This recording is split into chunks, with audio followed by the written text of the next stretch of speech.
Operation Detachment, Detaching the Horrific Memories of Loss from the Battle of Iwo Jima by Olivia Cunningham. After the Central Powers were defeated in 1918, the world experienced a brief 20-year period of peace after the First War, known as the Interwar Period. During this time, the United States rejected the League of Nations and focused on returning economic stability while faced with a destructive Great Depression. Many historians have attributed the beginning of World War II to September 1, 1939. The war officially began 2 days later when Britain and France declared war against Germany. The United States managed to remain neutral until the bombing of Pearl Harbor on December 7, 1941, forced them to enter the war the following day. During 1942, a conference was held by Nazis to share their final solution to eradicating Jews. And later, scientists made enormous progress in nuclear discovery. During 1943, Hitler was defeated at the Battle of Stalingrad, and during the summer, Allied forces began to invade Italy and Normandy to begin liberating Western Europe. Operation Detachment was a code name for the United States military plans to capture the tiny but crucial island of Iwo Jima. Located only 760 miles from Tokyo, the island was a critical access point to the mainland of Japan.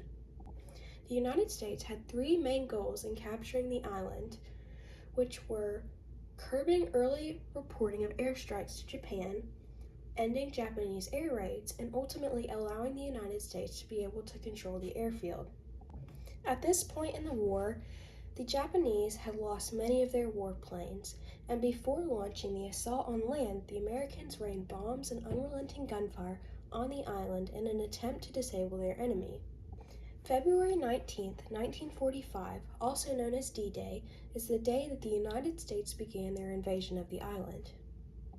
Although the terrain proved difficult, within the first 90 minutes, the United States forces were able to capture Mount Suribachi. By the end of D-Day, nearly 30,000 personnel had landed on the island. The Japanese, anticipating the assault, had begun building their defenses. They constructed maze-like tunnels, bunkers, storehouses, and caves, covering a vast 11 miles.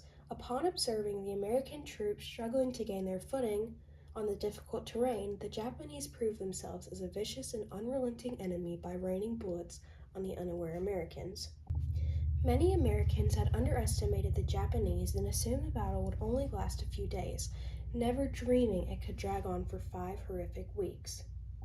The United States troops outnumbered the Japanese by nearly 50,000, and while the Japanese had the advantage of the terrain on their side, the manpower of the Allies was not to be underestimated. During the battle, the United States found that small teams of troops or individuals armed with flamethrowers, satchel charges, and hand grenades were those who were most instrumental in destroying Japanese strongpoints. Although the Japanese captured Mount Suribachi on D-Day, the flag was not placed until February 23rd. The flag was raised by a group of Marines, and the moment was preserved by a talented photographer and shared to all of America the very next day, providing them with much-needed hope. The perilous fight to secure the island lasted for a tumultuous and nightmarish 36 days. On the night of March 25, 1945, the Japanese troops attempted a desperate banzai charge that was ultimately unsuccessful. The next morning, on March 26th, the island was declared secure by the United States. The battle stands out as the darkest day in Marine Corps history because of the astonishing number of casualties, nearly 30,000.